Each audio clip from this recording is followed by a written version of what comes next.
Misalnya bagi ibu yang hamil itu apa? Hamil baru 1 bulan, 2 bulan. Tiba-tiba datang bulan Ramadan. Takut dia. Kalau dia puasa pada saat Ramadan hamil baru 2 bulan, bisa saja bayinya itu keguguran, bisa saja itu. Kan resiko puasanya kamu. Tidak makan, tidak minum, lapar, haus. Terus menerus dia puasa ibu hamil ini, sementara hamilnya itu baru 2 bulan. Bisa dia khawatirkan itu bayi itu bisa gugur itu. Bisa keguguran itu kandungannya. Maka silakan berbuka. Silakan, tidak boleh puasa silakan. Tetapi wajib itu bagi mereka untuk qadha. Wal kafarah aidan, dan kafarah aidan. Kafarahnya apa? Ayakhruja an kulli yaumin mud. Sama kafarahnya. Setiap 1 hari itu satu mud.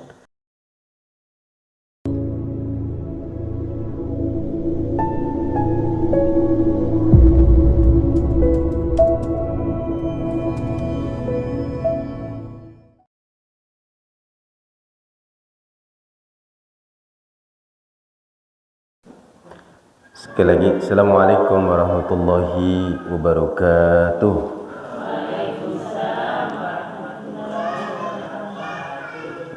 Alhamdulillahilladzi arsala rasulahu bil huda wa dinil haq liyudhhirahu 'ala ad-dini kullih walau karihal kafirun.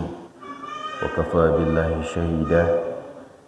Asyhadu an la ilaha illallah wahdahu la syarika lah wa asyhadu anna Muhammadan 'abduhu wa rasuluh. Allahumma shalli wa sallim wa barik 'ala sayyidina Muhammadin wa 'ala alihi wa sahbihi ajma'in. Amma ba'd. Ibu-ibu yang dirahmati oleh Allah Subhanahu wa taala, mudah-mudahan kita dalam kondisi sehat walafiat.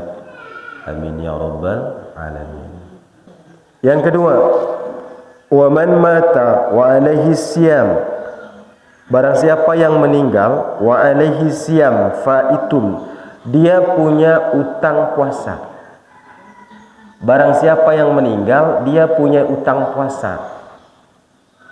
Biudzurin, dia utang puasa itu karena udzur. Udzurnya apa? Di sini dikatakan kaman aftara fihi limaradin, seperti orang yang berbuka puasa disebabkan karena dia sakit. Dia utang puasa itu karena sakit. Wala yatamakkan min qada'ihi, dan tidak memungkinkan bagi dia itu untuk mengqadanya lagi karena disebabkan sakit. Punya utang puasa, kemudian dia utang puasa itu karena sakit dan tidak memungkinkan lagi bagi dia untuk bayar itu puasanya. Ka'anna istimrar mardahu hatta mata, kemudian sakitnya itu terus menerus sehingga pada akhirnya dia meninggal. Di sini dikatakan fala itsma alaihi, maka bagi dia itu tidak ada dosa fi hadzal fa'id, terhadap utang yang dia belum bayar puasanya ini. Wala tudarraku alaihi bil fidyah, maka tidak ada kewajiban bagi dia itu untuk membayar fidyah. Kalau dia utang puasa sakit terus menerus sampai mati, Bu, tidak mungkin bayar puasanya, kan tidak mungkin itu, Bu. Contohnya lah mungkin orang tua kita yang mungkin sudah tua, sakit, atau ada yang sakitnya menahun-nahun itu. Kalau dia berpuasa itu bisa membahayakan diri dia. Akhirnya apa? Dia tinggalkan puasanya itu sampai dia apa? Sampai kemudian dia wafat. Maka wafatnya ini tidak ada dosa bagi dia karena utangnya itu. Dan yang kedua, tidak ada kewajiban untuk membayarkan fidyah bagi dia. Itu bagi yang ada udzur. Meninggalkan puasa ada udzur. Sekarang wa in fata bi ghairi udzrin, bagaimana orang yang meninggal itu tanpa udzur? Orang yang berutang puasanya itu tanpa udzur bagaimana? Wa mata qabla tumkinil min qada'ihi, dan dia meninggal sebelum utangnya itu terbayar. Maka di sini dikatakan apa? ut'amu anhu ay akhrajal wali anil maiti min tirkatihi.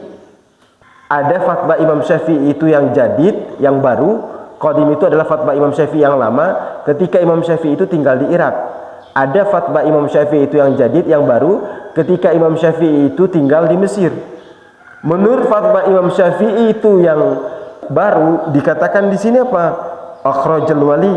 Orang tadi yang utang puasanya tanpa ada sakit, tanpa ada udzur, kemudian dia meninggal dalam keadaan membawa utang puasanya, maka di sini dikatakan akhrajal wali, walinya itu harus mengeluarkan untuk dia yang meninggal ini dari harta peninggalannya itu setiap hari itu 1 mud.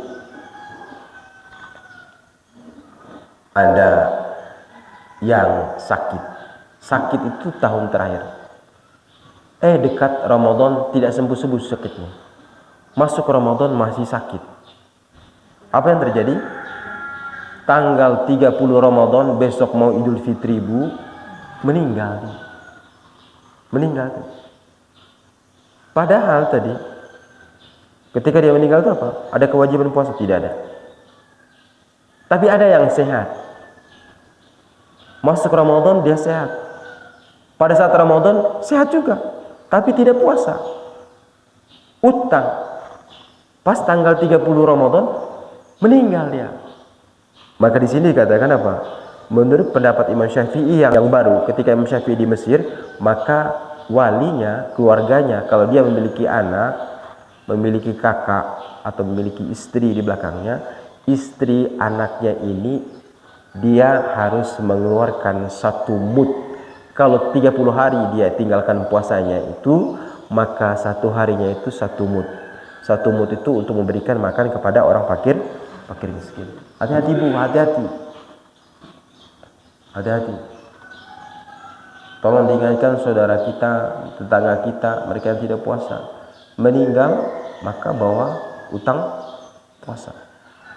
Yang tidak ada uzur, sengaja itu ditinggalin puasanya, maka mau tidak mau keluarganya ini harus setiap harinya itu berapa jumlah utang puasanya itu, sejumlah itu pula dia harus berikan apa?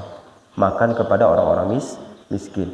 Kalau misalnya dia tidak puasa itu selama 2-3 tahun, hitung aja. Tahun pertama 30 hari. Tahun yang kedua 30 hari. Tahun yang ketiga 30 hari. Berapa jumlahnya? 90. Berarti 90 liter. Kalau dia meninggal itu 90 liter, keluarganya harus siapkan itu dibagikan kepada fakir miskin. Makanya Ibu, kalau ada yang meninggal keluarga kita itu, apakah suami, anak, atau kakak, adik, di situ minimal kita harus bersedekah di belakangnya. Tapi jangan dari harta kita. Kalau ada hartanya mayat itu, jangan dari harta kita itu. Termasuk membeli kain kafannya. Ini selama ini kalau kain kafan itu ambil dari mana? Pasti dari anaknya. Pasti ada keluarga yang bawa untuk bungkusnya itu kan ya. Padahal aturannya, afdolnya itu, kalau orang tua kita meninggal itu kain kafannya itu dibeli dari apa? Dari harta yang ditinggalkan. Siapa tahu ibu atau bapak ini di lemarinya itu ada uang 2, 3, 4 juta. Maka 2, 3, 4 juta ini jangan dulu kita buat beli air orang datang. Masak mau beli ayam, beli ikan, beli beras. Jangan itu digunakan itu. Yang pertama diperhatikan apa? Kebutuhannya mayat itu. Pertama kebutuhan mayat itu kain kafan. Jadi kita beli dari hartanya itu lebih afdol. Tapi Ustaz tidak ada, dia tidak punya peninggalan uang Ustaz. Uangnya tidak ada, harta bendanya tidak ada Ustaz. Maka kalau tidak ada Bu, yang kedua, beli kain kafannya ini jangan dari orang lain.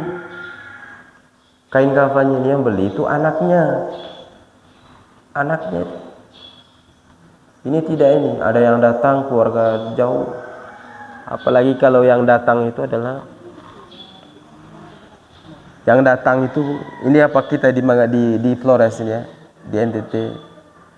Kan banyak keluarga kita yang sebelah, tetangga. Kadang mereka itu kan bawa kain kafan, Bu. Bawa kain kafan.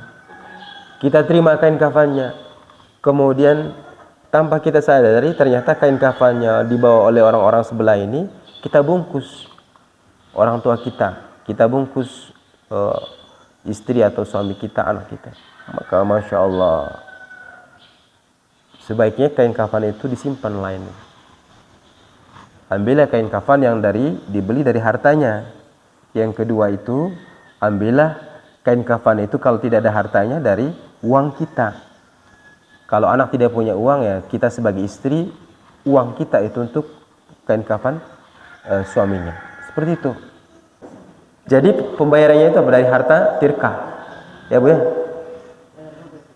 Memberi makan orang fakir itu dari harta peninggalannya oleh keluarganya. Kalau dia utang puasa. Tuh. Berapa jumlahnya? 1 mud untuk 1 orang fakir miskin. Kalau 30 hari dia tinggalkan puasa, berarti 30 mud. Itu pendapat fatwa Imam Syafi'i yang baru.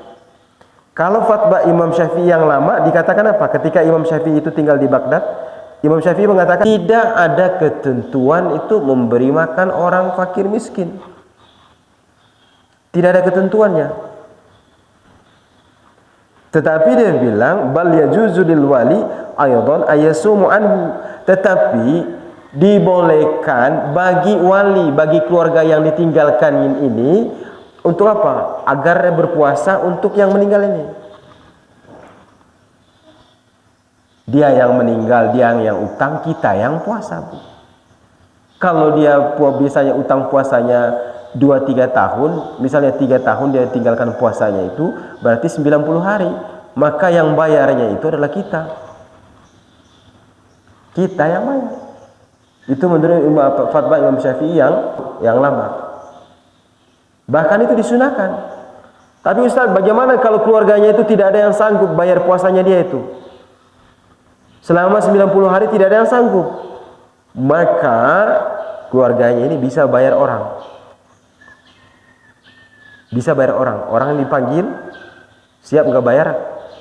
Puasa keluarga saya itu 90 hari. Sekian dibayarnya.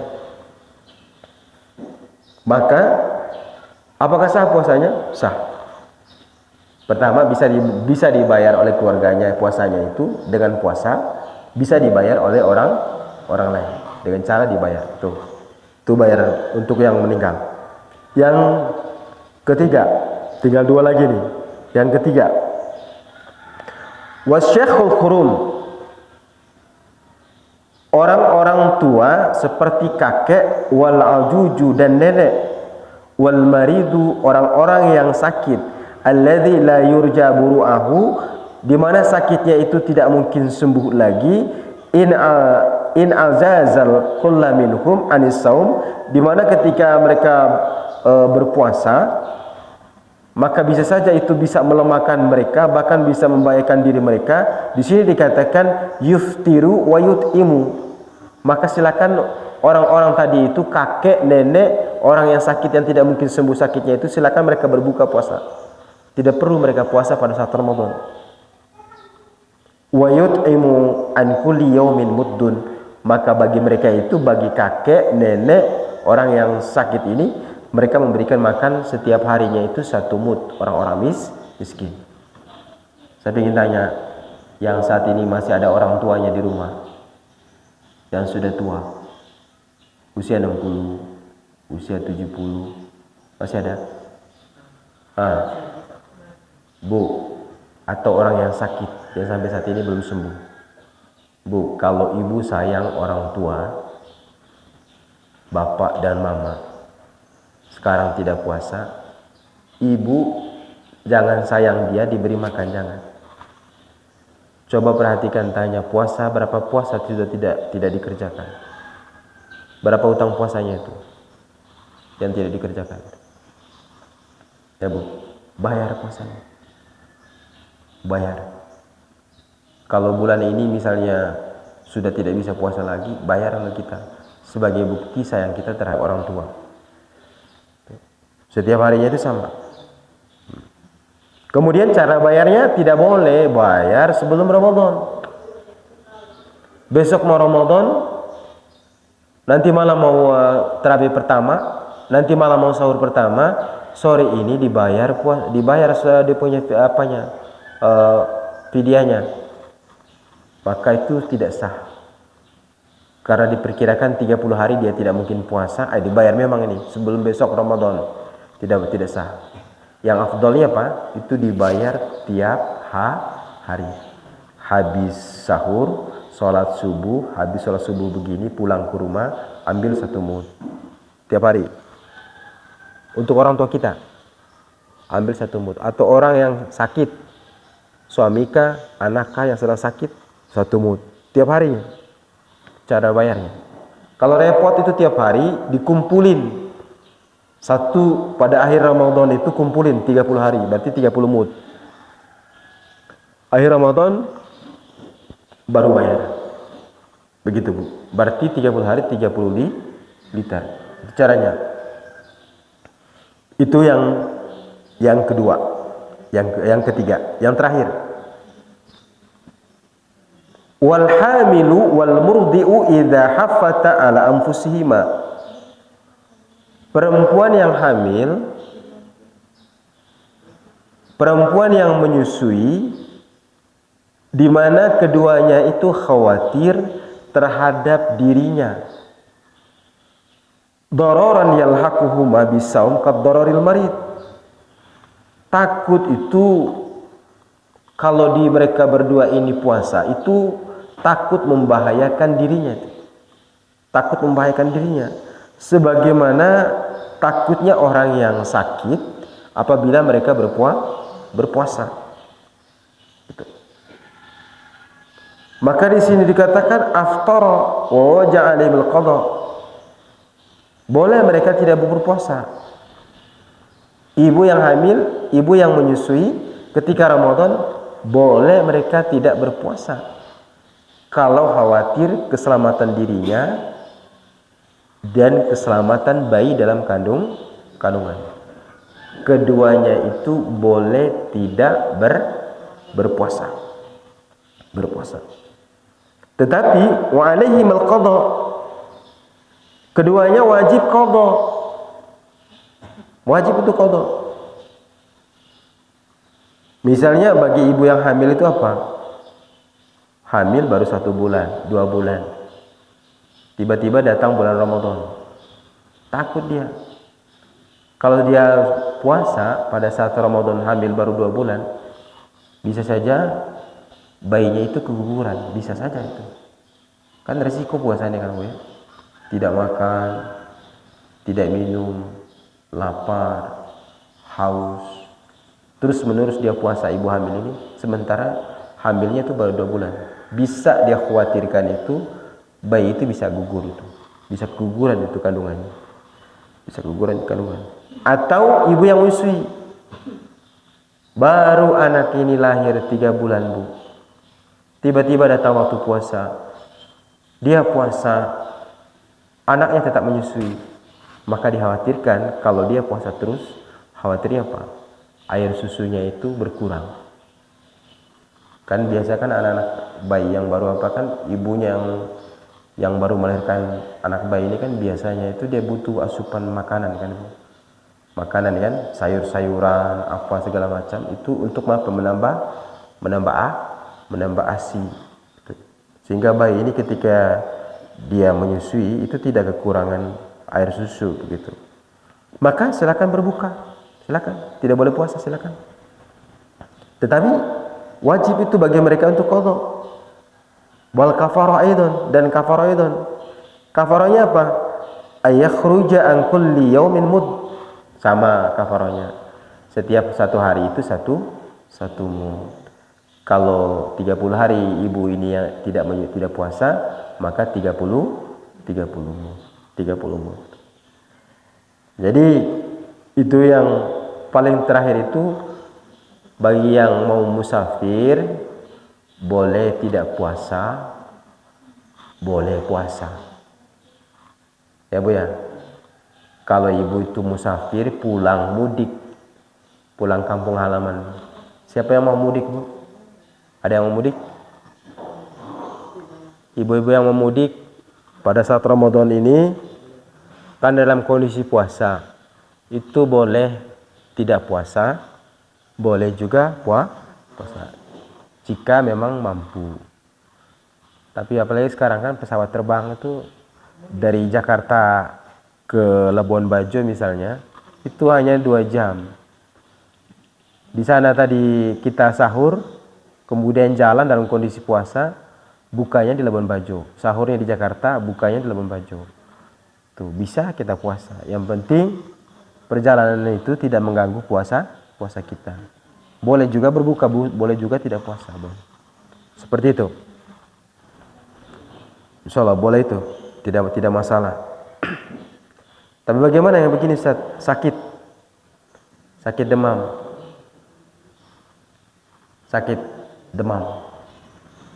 demam, hari ini demam, besok sembuh demamnya, lusa demam lagi. Kalau pada saat datang demamnya, maka itu boleh batal puasanya, boleh batal. Besok kalau tidak ada demam lagi, dirasa-rasa sudah subuhnya bagus, udah boleh sahur lagi. Lusa muncul lagi demamnya, boleh tidak puasa lagi. Atau pada saat puasa subuhnya, pas bangun mau sahur itu kondisi badan bagus, sahur. Tiba-tiba tengah harinya muncul demamnya, boleh batal puasanya. Maka bagi yang kondisi seperti ini, maka dia harus apa? Qadha. Wajib. Begitu juga yang musafir itu, bagi mereka itu adalah qadha, ganti puasanya pada hari yang lain. Ada pertanyaan, silakan Bu yang mau tanyakan. Terakhir sudah ini. Salam.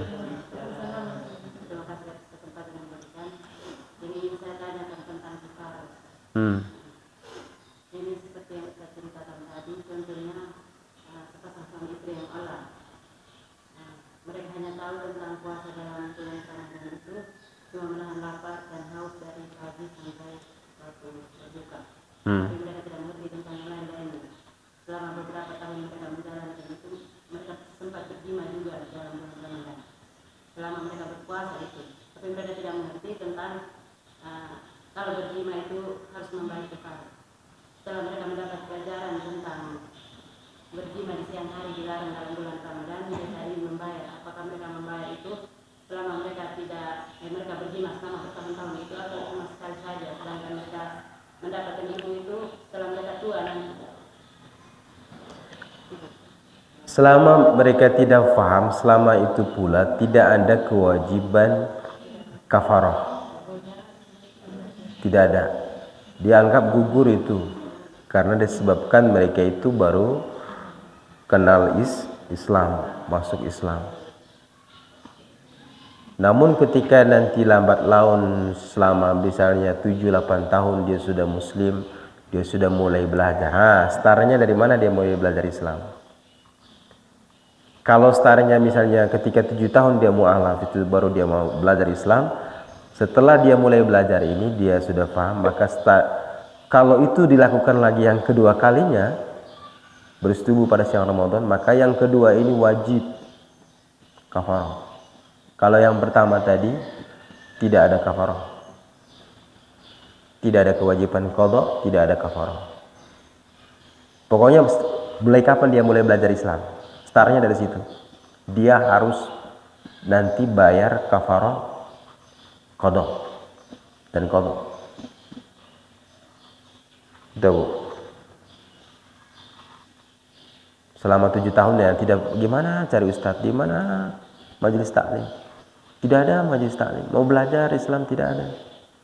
Makanya saya bilang ibu majelis taklim ini salah satu perannya itu pasang telinga baik-baik. Siapa tahu ada yang mu'alaf, sama-sama itu kumpulin seliter-seliter atau serupiah-rupiah, beli itu, datangin sembari ajak dia untuk taklim.